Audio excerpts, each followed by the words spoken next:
When people talk about investing, they often focus on one question. What should I buy? Should you buy stocks, real estate, bonds, gold, cryptocurrency, commodities? But before asking what to buy, there's a more important question every investor should answer. What exactly am I buying? Because investing is very similar to building a house. Before you construct a house, you need to understand the materials you are using. You need to know the difference between concrete, steel, wood, and glass. Each material has a different function, a different level of strength, and a different role in the final structure. Building wealth works the same way. Your portfolio is the house, and the assets you choose are the building materials. If you do not understand the nature of those materials, you may build a portfolio that looks impressive on the outside, but is structurally weak underneath. Today, we are going to focus on two of the most important building blocks of a sound investment portfolio: stocks and real estate investment trusts, or REITs. Together, these are commonly classified as equities. But to understand why they matter, we first need to understand a broader investment concept: productive assets. A productive asset is an asset capable of generating income or cash flow. This is a crucial idea because the fundamental purpose of investing is simple. You put money to work today with the expectation of receiving more money in the future. That future money may come in the form of dividends, earnings, rent, or interest. This brings us to the three major productive asset classes that form the foundation of many sound portfolios: stocks, bonds, and real estate. Let's begin with stocks. Benjamin Graham, one of the most influential investors in history, described a stock as a fractional interest in an actual business. This definition is extremely important. When a company becomes publicly listed on a stock exchange, it divides ownership of the business into shares. When you buy one of those shares, you are not simply buying a ticker symbol that moves up and down on a computer screen.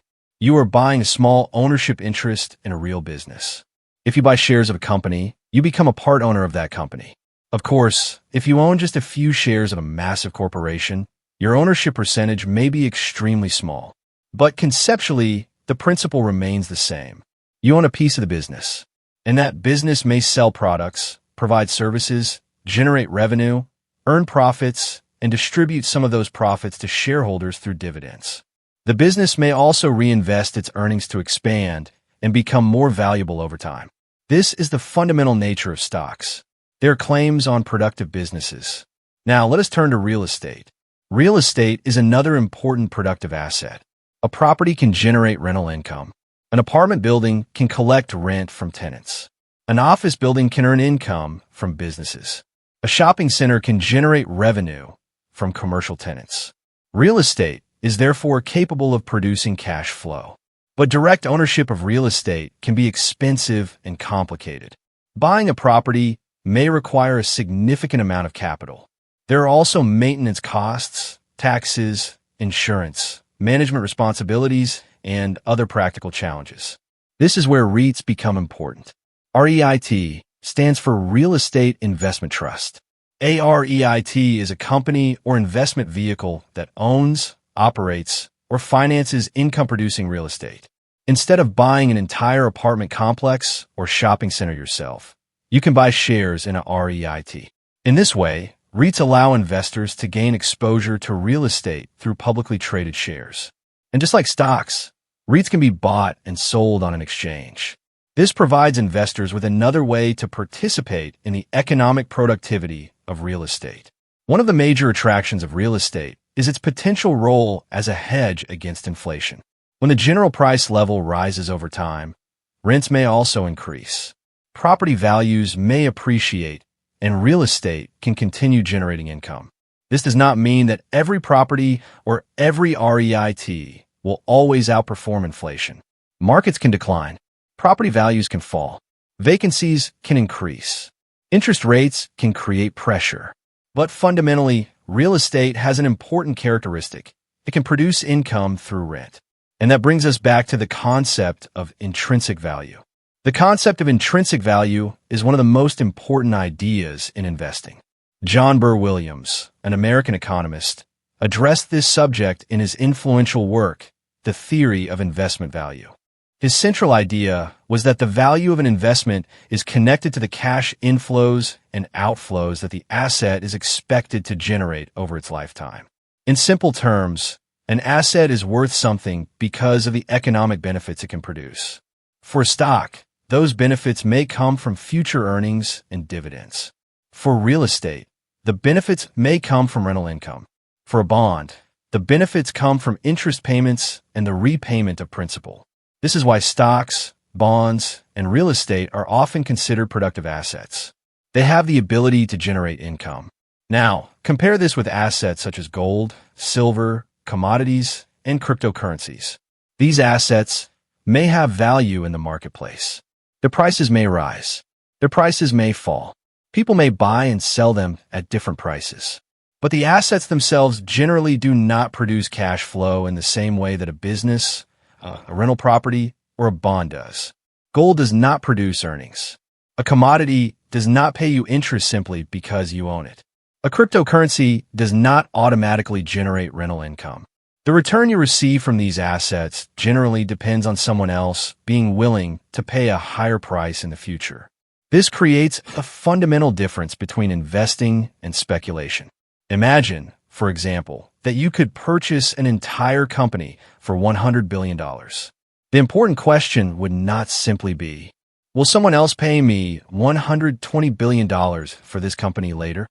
A more fundamental question would be, how much cash can this business generate for me over its lifetime?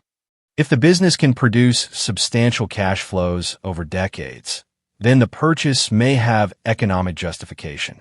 But if the only reason you want to buy it is because you hope someone else will pay a higher price tomorrow, then your decision is based primarily on price speculation.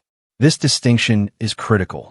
A stock market price is not always the same thing as the underlying value of the business. A stock can trade below its intrinsic value. It can also trade above its intrinsic value.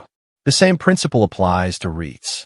The market price of a REIT may not always perfectly reflect the value of the properties it owns, the rental income it generates, or the future cash flows it can produce. This is where valuation becomes important. A disciplined investor seeks to understand the underlying economic value of an asset. The goal is not simply to buy something because its price is rising. The goal is to determine what the asset is actually worth. Ideally, an investor wants to buy a productive asset when its market price is below its intrinsic value. And when the market price rises significantly above the underlying value, the investor may consider selling. This is one of the central principles behind value investing. But there is another major decision that every investor must make. That decision is called asset allocation. Asset allocation refers to how you divide your money among different asset classes. How much should be invested in stocks? How much in REITs or real estate? How much in bonds? The answer depends on your objectives, your time horizon, your risk tolerance, and your financial circumstances. There is no single allocation that is perfect for every investor. But understanding the nature of each asset is essential before deciding how much of it belongs in your portfolio. Stocks give you ownership in businesses. REITs give you exposure to income-producing real estate. Bonds represent loans to governments or companies, where you receive interest and eventually the repayment of your principal. Together, these assets have the ability to generate economic returns. They are not merely objects that sit in your portfolio waiting for someone else to pay more. They are connected to businesses, properties, and financial obligations that can produce cash flow. And this is the foundation of productive investing. The ultimate lesson is simple. Before you invest, understand what you own. Do not simply look at a chart. Do not focus only on the price. Ask what the asset produces. Ask where the future cash flows will come from. Ask whether the current price makes sense relative to the underlying value. Stocks represent ownership in businesses. REITs represent participation in income-producing real estate. Bonds represent lending and interest income. These are the productive assets that can form the foundation of a long-term portfolio. Because at the end of the day, investing is not simply about buying something and hoping its price goes up.